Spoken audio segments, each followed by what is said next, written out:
Magandang araw po sa inyong lahat. Alam nyo ba na hindi lahat ng money na akala natin ay mabuti ay talagang ligtas para sa inyo? May mga uri ng money na maaaring tahimik na sumisira sa inyong puso at bato kahit kinakain nyo araw-araw. At higit pa, may mga money ring nakakapagpabilis ng pagtanda ng ating katawan at isipan nang hindi nyo namamalayan. Pero wag po kayong mag-alala dahil mayroon ding mga mani na tunay na superfood para sa inyo. Nagpapalakas ng buto, nagpapalinaw ng isip, at nagbibigay sigla sa bawat araw. Sa ating pagtanda, natural na bumabagal ang metabolismo, humihina ang buto, at nagiging mas sensitibo ang ating katawan. Kaya mahalagang malaman, alin ang tatlong pinakamainam na mani na dapat kainin ng seniors at alin din ang tatlong dapat iwasan upang makaiwas sa sakit at komplikasyon. Kaya po, samahan ninyo ako hanggang sa dulo ng video na ito. At bago tayo magsimula, kung hindi pa kayo nakasubscribe sa ating channel Buhay Malusog Senior PH, inaanyayahan ko po kayo na mag-subscribe at pindutin ang kampana upang lagi kayong updated sa mga payong medical na magbibigay ginhawa, lakas, at inspirasyon sa inyong araw-araw. Bakit mahalaga ang tamang money sa seniors? Habang tayo po ay dumaragdag sa edad, nagbabago rin ang paraan ng ating katawan sa pagtanggap at paggamit ng pagkain. Ang dati kayang-kaya ng ating tiyan at buto, ngayon ay mas nagiging maselan. Mas mabilis tayong nakakaranas ng pananakit ng kasukasuan, panghihina ng kalamnan, at hindi na rin ganoon kabilis ang ating alaala. Dito pumapasok ang kahalagahan ng tamang pagpili ng mani. Ang maliliit na butil na ito ay parang biyaya mula sa kalikasan, puno ng protina, malusog na taba, at mga bitamina na kayang magpalakas sa puso, magpatibay ng buto, at magpaningning ng isipan. Ngunit tandaan, hindi lahat ng mani ay pareho.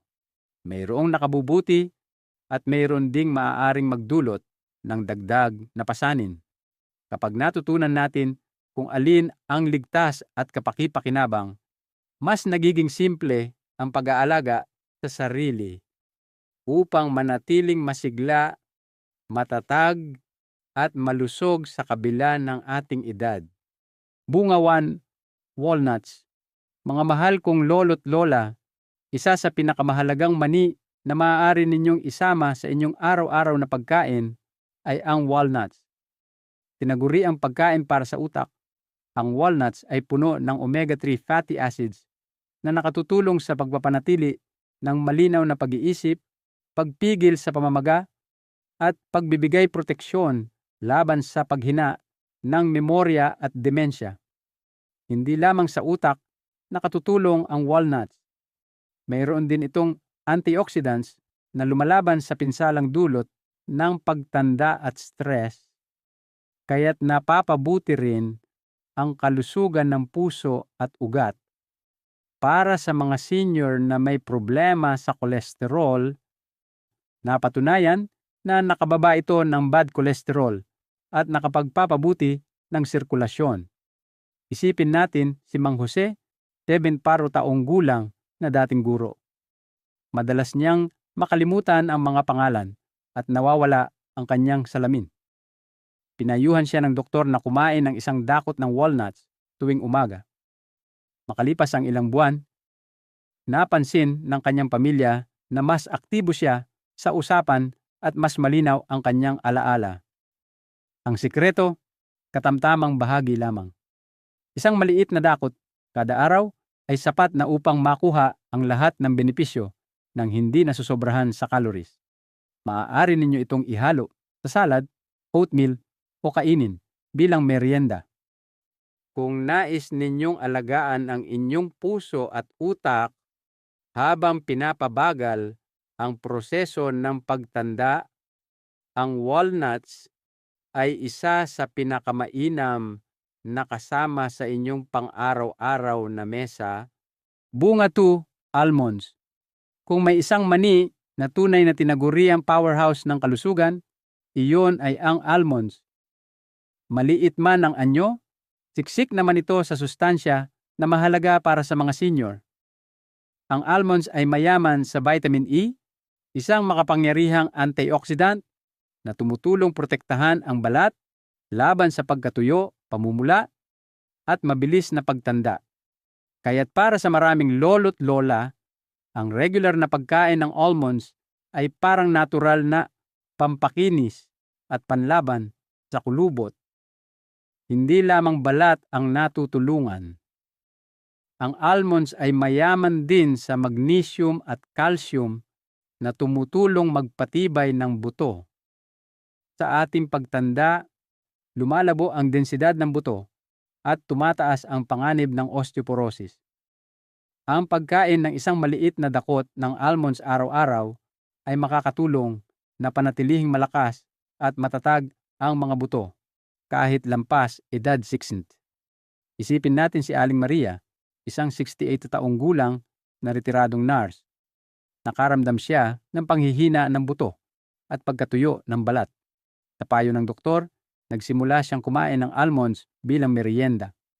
Pagkaraan ng ilang buwan, napansin niyang mas makinis ang balat at mas nabawasan ang pangamba sa osteoporosis. Bukod dito, ang almonds ay may healthy fats at fiber na nakatutulong magpababa ng masamang kolesterol at magpanatili ng matatag na blood sugar. Kaya't ito ay perpekto para sa mga senior na may alalahanin sa puso o diabetes. Tandaan lamang, pumili ng walang asin upang maiwasan ang sobrang sodium.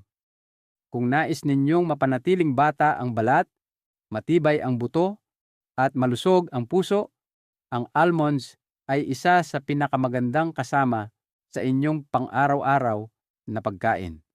Bunga 3, pistachios. Kung nais ninyo ng mani na parehong masarap at mabuti sa kalusugan, huwag ninyong kalimutan ang pistachios. Kilala itong green powerhouse dahil sa dami ng sustansya na taglay nito. Mayaman ang pistachios sa antioxidants tulad ng lutein at gamma-tocopherol na tumutulong magpababa ng pamamaga at magprotekta sa puso. Para sa mga seniors na nag-aalala sa kanilang blood pressure o kolesterol, malaking tulong ang regular na pagkain ng pistachios. Bukod sa kalusugan ng puso, ang pistachios ay may mababang glycemic index, kaya't hindi ito nagdudulot ng biglaang pagtaas ng blood sugar. Mainam ito para sa mga may diabetes o pre-diabetes. Ang kombinasyon ng fiber, protina, at healthy fats ay tumutulong na panatiling busog ng mas matagal, kaya nakakaiwas din sa sobrang pagkain. Isang halimbawa, si Mang Lito, 71 taong gulang, nahirap sa pagkontrol ng kanyang blood sugar. Nang ipinalit niya ang matamis na biskwit sa isang dakuot ng pistachios tuwing hapon, hindi lamang bumuti ang kanyang glucose readings, mas naging magaan din ang kanyang pakiramdam. Dagdag pa, mataas ang taglay nitong fiber na nakakatulong sa panunaw at sa pagpapanatili ng kalusugan ng bituka. Maraming seniors ang nakakaranas ng constipation at ang pistachios ay natural na solusyon para dito. Tip lamang, piliin ang walang asin upang maiwasan ang sobrang sodium. Dahil mas mababa rin ito sa calories kumpara sa ibang mani, ang pistachios ay perpekto para sa malusog na merienda araw-araw. Ngayon na natalakay na natin ang 3 pinakamahuhusay na mani para sa kalusugan ng mga seniors, mahalagang pag-usapan din ang kabilang panig. Dahil tulad ni Aling Rosario, isang usilalak kulam anyos na laging nagtataka kung bakit sa kabila ng pagkain ng mani araw-araw, lumalala ang kanyang alta presyon. Hindi lahat ng mani ay nakabubuti. May ilan na dapat limitahan o iwasan upang manatiling ligtas at malusog. Bunga 4, cashew. Kung usapang mani na madalas kainin ng marami, hindi mawawala ang kasoy. Malasa ito, may kakaibang lambot at tamis, at kadalasang gamit sa mga merienda at lutong bahay. Ngunit, para sa ating mga seniors, dapat maging maingat. Ang kasoy ay may mataas na nilalaman ng oxalates, isang natural na sangkap na maaaring magdulot ng pagbuo ng bato sa bato, kidney stones. Habang tumatanda, mas nagiging sensitibo ang ating mga bato, kaya't ang madalas na pagkain ng kasoy ay maaaring magpalala ng ganitong kondisyon. Bukod dito, ang kasoy ay mas mataas din sa carbohydrates kumpara sa karamihan ng ibang mani. Para sa mga may diabetes o nagbabantay ng kanilang blood sugar, maaari itong magdulot ng biglaang pagtaas ng glucose.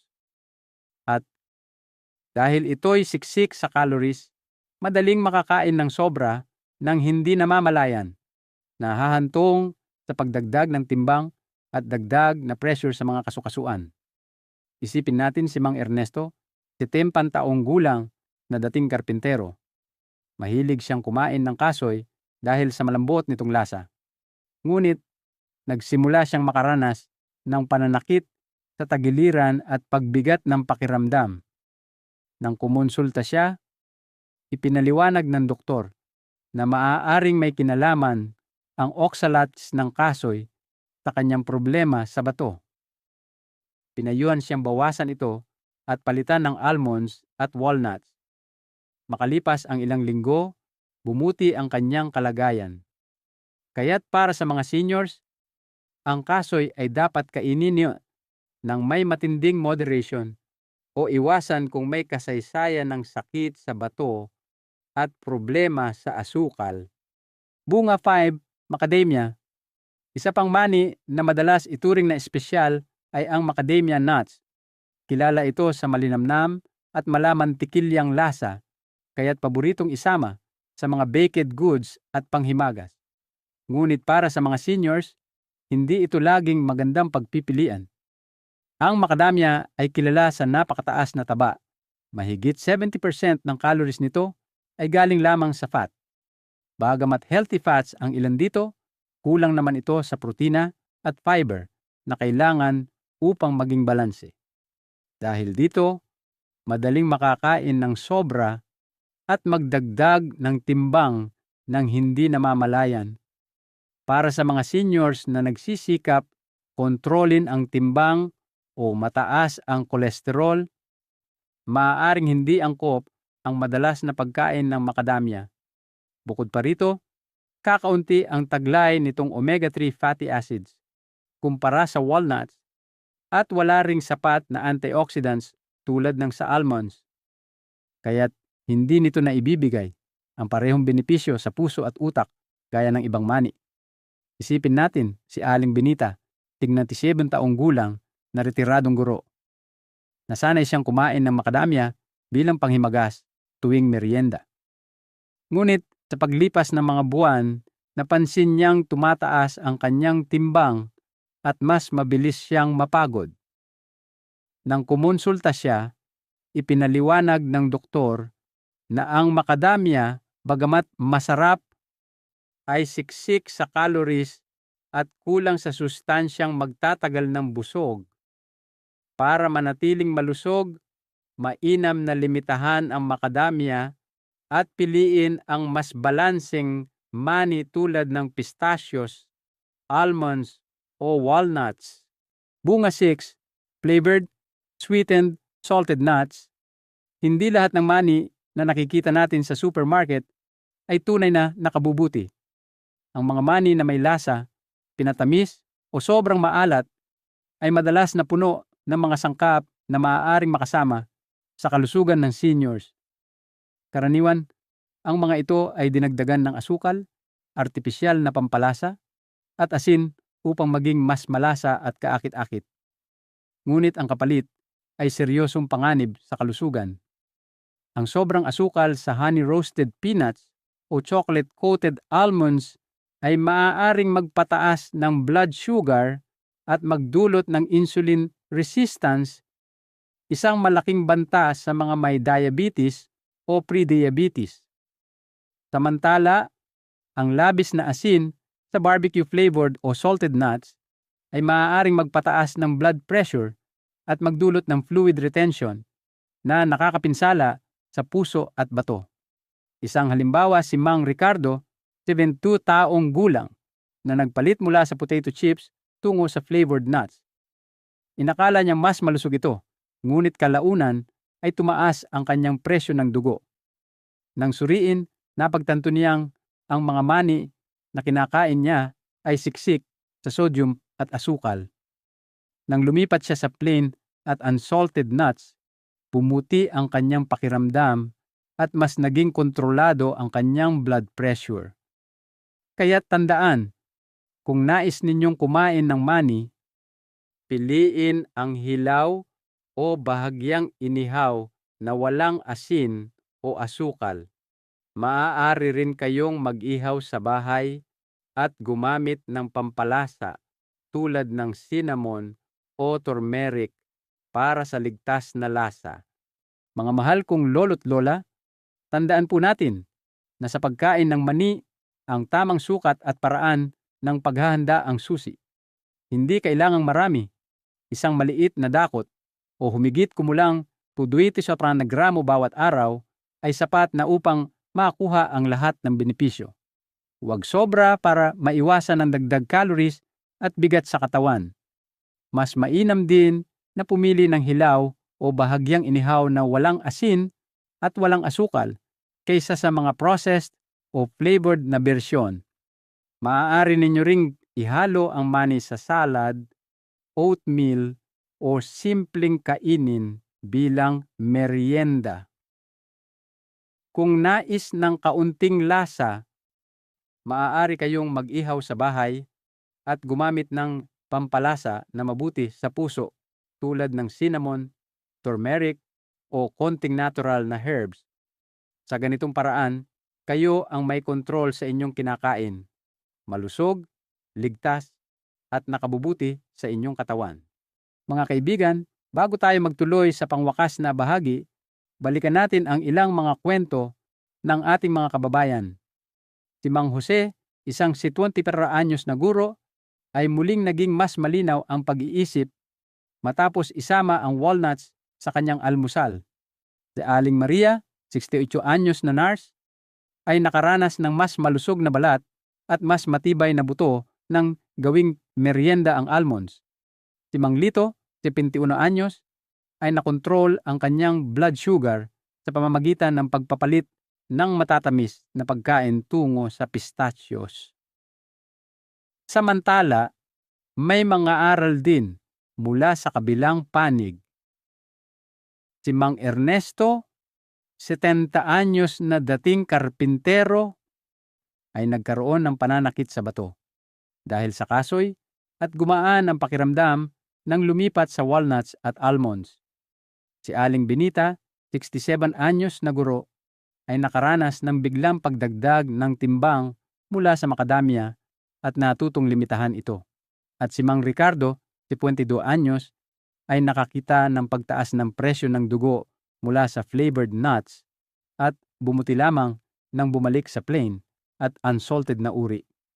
Ang mga simpleng karanasang ito ay nagpapaalala na ang tamang pagpili ng mani ay may kakayahang magdala ng malaking pagbabago sa ating kalusugan at sigla.